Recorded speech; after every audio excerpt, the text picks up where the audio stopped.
Hello, and welcome back to Sharing a Chapter a Day. This is Do, Ra, me, and today I will be reading Chapter 37 of Engagement in Peril by Dara, Odoe, Sup. Chapter 37 is titled Experiencing the LA Riots of 1992.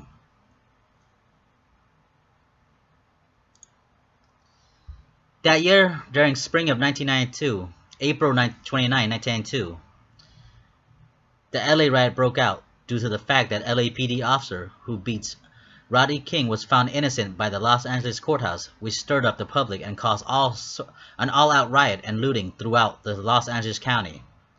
While houses and stores were being ransacked and burnt down, my family hid inside our apartment and prayed to our ancestors for protection. We viewed the hysteria of the riot outside throughout cracks of our windows and watched the live news of what was going on all over LA and neighboring cities. We were all really scared then. Lots of horrible things were really going on then. People and passerby were getting beaten and maimed by strangers. We were so scared that we kept quiet all throughout the night, hoping and praying that nothing terrible would happen to us and our apartment. The outside world was a very different story.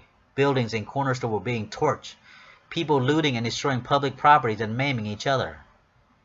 Even my mom's husband's nephew really got hurt during this time.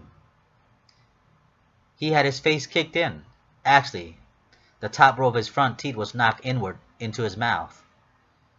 His mother pleaded with my family to help her and her son, so I was told to call an ambulance for them, and instructed to go with him and his mother to the hospital since she didn't speak a word of English, and they needed a translator.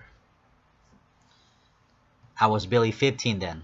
I was hesitant at first, but no one else was willing to go with them and to help them with the translation and give the information needed of them at the emergency room. So I readied myself to go with them by putting on a pair of jeans and a sweatshirt. When I called for help to the emergency dispatcher over the phone, I told the operator to have the ambulance come to our location with their siren off. That way people won't try to take over and bum rush the ambulance as well. After about an hour of waiting or so, the ambulance finally arrived and took us to the Long Beach St. Mary Hospital off Atlantic and 11th Street. We were taken to the emergency room where it was crowded with people with multiple injuries, all sorts of waiting to be seen by the short-handed medical staff that evening. It was really terrible then. Blood was everywhere and people seriously hurt and lives and family being destroyed all over because of the misjudgment and unfortunate event that took place earlier. We checked the injured boy in with the attending clerk, and we were then instructed to wait to be called into the ER to be seen by a professional. The clerk handed us some form to fill out, general medical form and whatnot. We waited about 6 hours before he was taken into a treatment room. The boy was taken to a treatment room. There were other people there much more serious than he was. People came in bleeding from all over the place. A guy came in with no lips. Bones were protruding from another guy's arm, and people were shot and maimed all over their body parts. Everyone was bitching and complaining about the service there and wasn't provided to them. But what can the medical staff do? They were short-handed, and there were so many hurt, and so few doctors and nurses on duty that night. Everyone was running around, and emergency was everywhere throughout various Southern California cities. There was this one guy who collapsed and was unconscious in the waiting area, and all the hospital staff did for him was waking him up with some ammonia salt and told him to continue waiting. While waiting there in the emergency room, I saw a receptionist there at the front desk. She was really hot. Well, she was really beautiful. She had looked like one of the girls I had drawn months earlier in my drawing journal. She was of Filipino descent and reminded me of my future heavy crush Beverly, Terrence's sister. While we were waiting in the treatment room, I observed a doctor sewing a new guy's set of lip on the guy who had his lip torn off. The doctor was cutting skin from the guy's shoulder and grafting it onto his mouth and giving him a new lip. I was in awe and amazement while watching and waiting for the injured kid to be seen.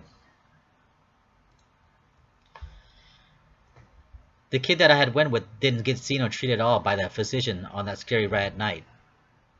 We got tired of waiting, so I put my right hand in the kid's mouth and pulled his row of front teeth back into place.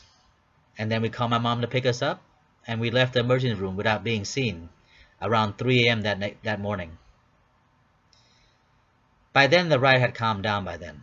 The street was emptied, except for the National Guard patrolling and prowling about on the street.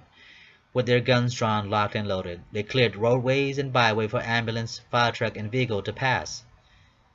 People could be so stupid sometimes to cause an all-out riot that hurts innocents who were in the wrong place and during the wrong time.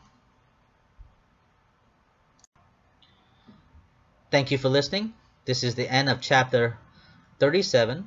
Be on the lookout for chapter 38, titled Junior Year of High School. This is Do, Ra, me, and I'll see you later. Thank you.